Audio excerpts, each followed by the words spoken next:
Welcome back to What Arty Noobs with General Disturbance. We've got a dual perspective game for you today. Yes, this replay has been waiting a little while to be done, but it is being done now. You're looking at the M18 Hellcat, a Tier 6 American turreted tank destroyer. It's located on the southeast spawn of Fjords under the command of Sepp von Arwa. Now, he's a member of What Arty Noobs, but he's also frequently seen on Twitch channels because he occupies the same spaces as I do as well. What can I say about the Hellcat? Well, it either has the 90mm gun, and that is the 90mm. I know that because it's got the muzzle brake. The 76mm guns don't have the muzzle brake, or they shouldn't have. But the 76mm guns were the actual guns that this tank destroyer actually were armed with. The 90mm only appeared on one Hellcat, and it was in testing over at Aberdeen Proving Grounds, not in combat. Now, he's capable of doing 240 alpha, 160mm pen, and the standard reload is 8.15 seconds, and you can see Sepp's got it down to 6.75. Now, I said it's a dual perspective because Sepp is the first half of this battle, and he's going to try and find the enemy, get some shots on them. But the real winner in this game is an Arty. Yep, because of course, as I said, Sepp is an Arty player. He knows when a game was played well, and the Arty on his team is actually a very good Arty player indeed, and he's going to save the game. Now, you can probably look up the tables right now, and you're looking and seeing that it's an M12 and the name of the player, fikus6. We'll watch his battle after we've seen Sepp's. He's playing Overwatch at the moment. Our guys have gone up ahead. We've got a Baguette. T-3485M's gone around the corner, and the T-20. The T-3485 is taking damage.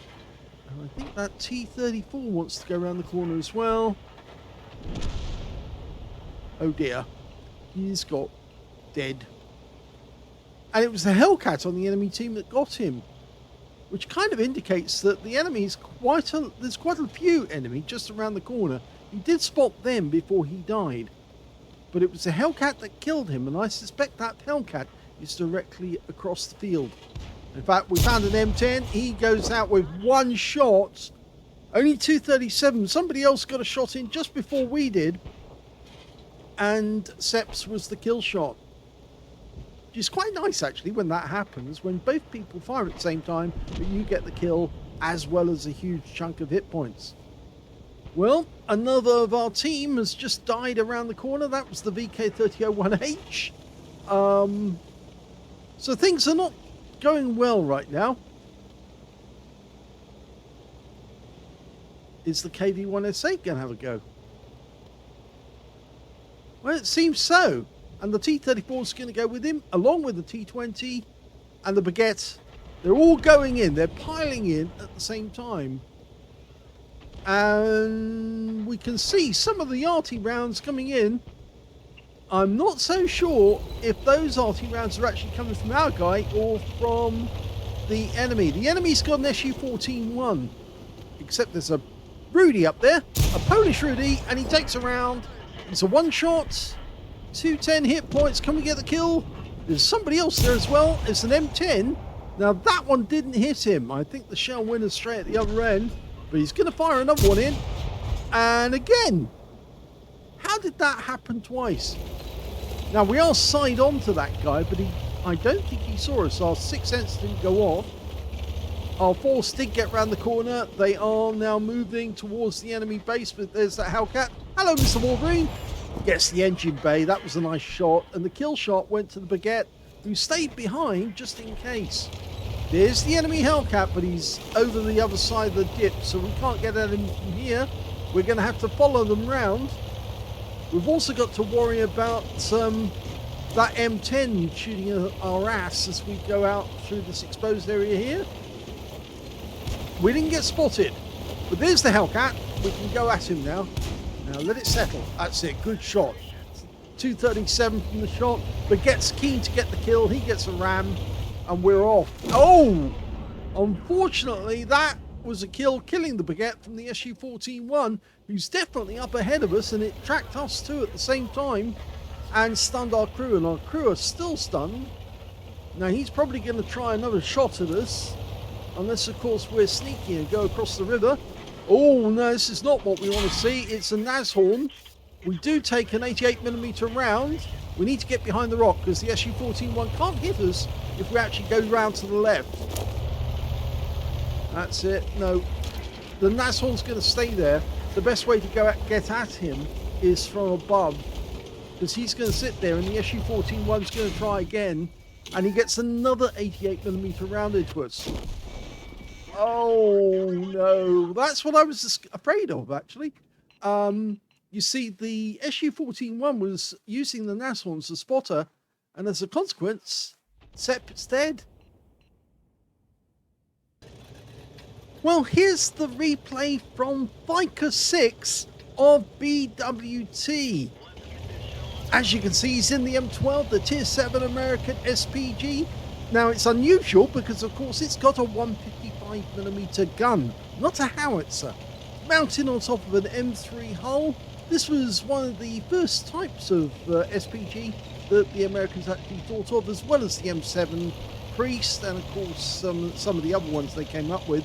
But the M12 was basically a heavy artillery to take down the bunkers on the Siegfried line and in Germany proper. They actually made only 100 of them, but they were very, very useful indeed. Okay, he's ready to go now. Let's see who he's going to attack first. He's gone up and on the peninsula, which I call Little Italy, because it's the shape of Little Italy, so to speak. He plonks one into the AMX CLC, gets 7 hit points. I think that firing position's not a great one. You are better off a bit further back. You can shoot upwards like this from this area, and that's actually better for protection, because you actually enemies find it difficult to find out where you are. But you are much better off over in this position here, and you can see he's moving back to get a better position.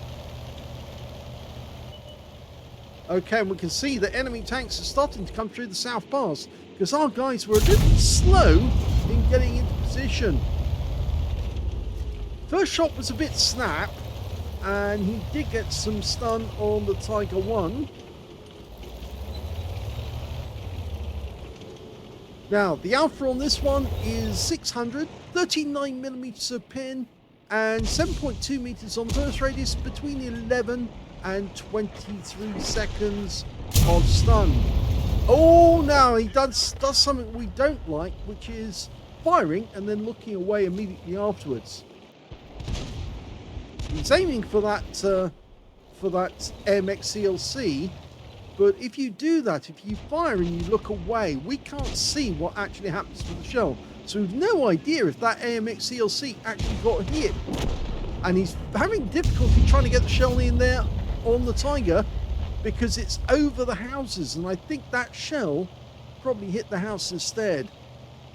So his technique needs to be, well, if he's going to put forward videos, he needs to change his technique, because it just won't help the viewers. They won't like it because they can't see it.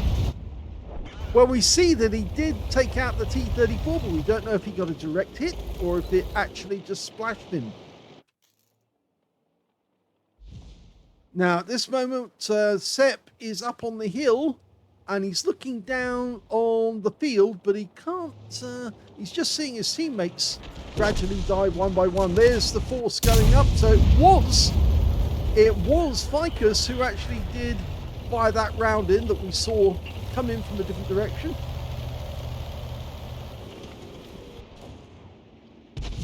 Okay, he's now looking for another target. Yes, I'd have to say to fikus, if you do this on any of your other replays, you know, fire and look away immediately, none of the replays would get done at all. He's been spotted, and again he's fired and looked away.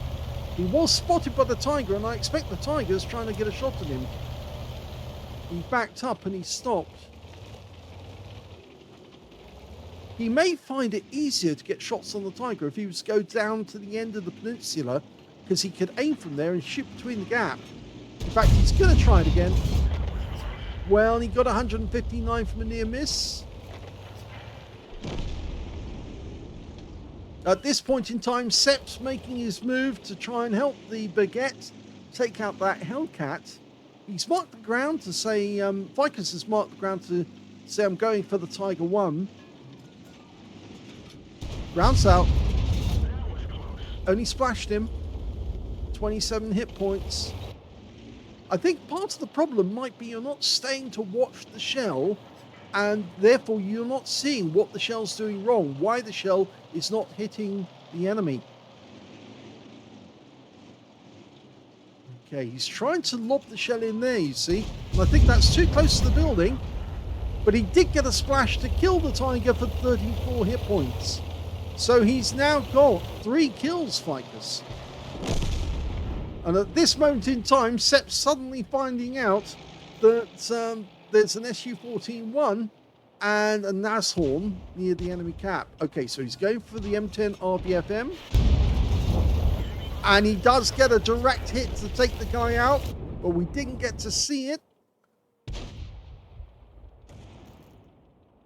Now, the SU-14-1, there he is. He's actually just a little to the left. He's behind the rock. You're aiming in front of him. But he fires, you see, and now we're not going to see what actually happened, you see. I can tell you that he didn't hit the guy because with that shot, because he wasn't aiming in the right spot. But he's decided to go Rambo, and that's good because a lot more Arty players should actually use their W key, go into action and shotgun the enemy directly. Now Sepp is already dead. He's been wiped out by the Nashorn and the SU-14-1. And you can see our DSPZ is getting very close to that Nashorn. As I said, that guy's got an 88mm gun. And it looks to me like Fikus has decided he's going to go to through the pass and come up the other side. The enemy team's only got 3 tanks. The Nashorn, the SU-14-1, and a Tiger 1. Or at least, was it 2? No, the enemy's only got 2. Sorry, my mistake. They've only got the SU-14-1 and the Nashorn. The Nashorn's too far forward that he can't see what's coming up behind him. He's fending off the DSPZ. So if the DSPZ goes up on the ledge and comes towards the Nashorn's going to go defensive, and then Fikus and the Jackson can come up behind him and give him an enema.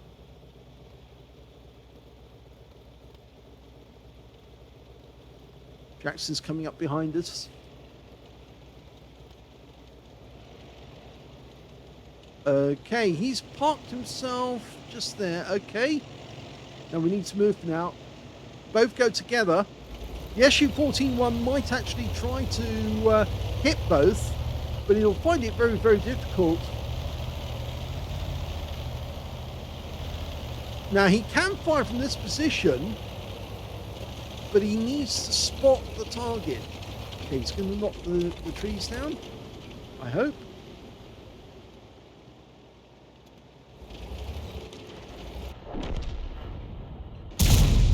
Now that was a blind hit.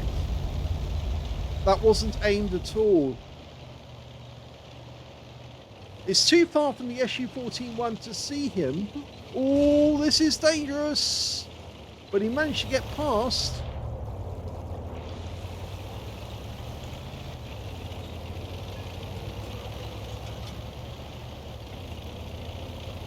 So he's going to get very close. We lost the DSPZ. There's the Nashorn, and he's crossed the water, and now it's 2 versus 1. So the Nashorn's been spotted. Okay, can we get a shot? He's lining the shot up. Okay, line up ahead. That's it, we've been spotted. He does get the Nashorn, but he takes a big hit from the SU-14-1. But the SU-14-1 is now in reload. So he has got the opportunity. He can cross the bridge and nuke the guy at close range. He will be loaded before the other guy, and they've got about the same on the reload. So he's going to be reloaded momentarily before the SU-14-1 and can get a close-in shotgun. There you are. Okay, ram kill him. Ram him. Oh, he didn't get it, but now he can stay behind this guy until the reload is complete. The SU-14-1's trying to open the range, but it's not going to work. It's not going to work. He will turn and he will shoot first. And that wins the game for fikus6. We can forgive the fact that you looked away after you shot because you got a lovely win there. Here's the end of battle stats for Sepp's game in the Hellcat. He got a third-class tanker out of that one, as well as a fire for effect for doing more damage than the hit points to his own vehicle. He got a win rate of 2,228, which is very good, but sadly he did get wiped out. Yes, he didn't think about the fact the SU-14-1 would have a clear shot at him because the Nashorn was spotting him all that time. So all he had to do was drive around this corner, get to the behind the rock. The SU-14-1 would lose sight of him, and then he could go up over a top and shoot down on the Nashorn from above. Even though the SU-14 would reacquire him, if he was moving enough, then the SU-14-1 would have difficulty trying to get his shot on target. As it is, in the end, it went his way even afterwards because obviously fikus actually got the win. Let's have a look at his figures. Well, we can see that Sepp managed to get 1,137 hit points out of that game. He did get 1 kill and 488 base out of it. He fired 9 shots, got 5 direct hits on the enemy, 5 penetrations, 1,137 hit points of damage, of which 675 broke more than 300 meters. 2 hits received, and both penetrations unfrayed, and 2 hits by way of splash damage from the SU-14-1. Once when he was actually up the far end with the Baguette, who then got wiped out. And of course, the second time was when he actually died. 1 enemy vehicle spotted, 5 enemy vehicles damaged, 1 killed, and he earned 14,011 credits on a premium account, and 30 bonds from mission achievement, and 2,196 experience points out of that one as well. So a reasonably good game from Sepp, but he could have prevented himself from getting wiped out. I was hoping that he was going to go around the corner to the left, but he didn't. But there you go. I'm sure he learned something from that because I was thinking that straight away. Protect yourself from the Arty so that you can't be shot at. But anyway, let's have a quick look at the figures for fikus. Well, here's fikus results. Second class tanker for fikus. He did very well to survive that shot. Yes, he did actually move up, and I was more keen for him to sit a bit further back in that bush. But if he had actually done that, I think the Nashorn would have been more difficult for him to kill at longer range. So moving up actually did help him towards the end. He got a bruiser medal for getting at least 5 critical hits. Well, he got 10 in total. And he got a Top Gun for getting at least 6 kills. In fact, he got 6 exactly when he killed the SU-14-1 at the end of the game to win it. Let's have a look at team score. Well, he didn't get the highest damage in the game. That went to the M18 Hellcat on the enemy team. He got 2,136 hit points of damage. Second highest went to the 45 TB Habitcha, who managed to get 1,815. And the third highest damage, well, that went to fikus, 1,601 hit points of damage. When it came to kills, he definitely got the highest with 6 kills. 4 kills went to the SU-14-1, so he was a good player as well. And 3 kills went to the Baguette on our team as well. He got, unfortunately, just overconfident, I think, when he forgot about the SU-14-1 that they had. When it came to base XP, we can see that it was fikus who came out on top with 894. 824 went to the 45 TP Habitcha, and 610 went to the Baguette there. And let's have a look at detail. He fired 16 rounds, most of which he fired, and he just didn't bother to look to where the shell were going. It's important if you do actually fire Arty on a regular basis. If you watch any of our videos, we'll explain it to you, but there's so much information you can get from the fall of shot to find out why you're not hitting the target. Several times you actually did fire at that Tiger 1, and for some reason you just weren't hitting him. It could be that you were actually hitting the building every time, and it was only slightly splashing the Tiger. If the shell had actually been aimed to the other side of the building, or just to the other side of the gap, the shell might have exploded right next door to the Tiger, and that probably would have taken him out straight away. But there are other reasons why you need to look, because of course you might get a blind hit, like you might have hit that AMX ELC up on top of the mound, but you wouldn't have known that if you looked away after you shot. 5 direct hits on the enemy, 2 penetrating shots, and 14 splash. Damage of 1,601, of which 586 were at more than 300 meters. So you can see a lot of damage. Over 1,000 hit points of damage was done at close range in this game. He did get penetrating shots, and the Nashorn was one of them. And he also got the AMX ELC. Now that's something we missed. You see, you looked away and you did penetrate that ELC. We didn't get to see that. That could have been quite good. It would have looked spectacular, because the shell would have hit the vehicle and there would have been a bright flash, and possibly you might have even seen a hole appear in his side. Funnily enough, you didn't get a penetrating shot on the SU-14-1, but as that Arty actually has everything on the outside, so to speak, just the explosion against their hull is enough to kill all their crew, and you win on that alone. Going back to detail, he did receive 1 hit by way of splash damage. That was the SU-14-1, of course, who got a wicked shot in just as he fired at the Nashorn. And 1 enemy vehicle spotted. That was the SU-14-1, I think. 7 enemy vehicles damaged, 6 killed, and 510 hit points of stun assist off 9 stuns. On a premium cat, he actually made a profit of 57,169 credits from this game. He also took away 2,682 experience points out of it as well. So it was a good win for fikus6. It reminds me of the game I played yesterday in the S51, where it was just me left against 2 enemies, a stiff Waffenträger and, of course, the M44, and I took down both of them to win the game. And fikus6 did the same for his team, took them down, won the game for his team in the process. So thanks very much to Seth Von Arwald for sending in this replay, so we could actually do this video, because it's always nice to see Arty win the game by taking out the last remaining opponents. We're not just about firing shells from the back of the map. Sometimes we go Rambo, and when we do, we can be very effective killers. Hope you enjoyed this one. If you did, please give the video a like. Do subscribe to our channel. Leave a little comment down below, because it feeds the algorithm. And thank you for watching.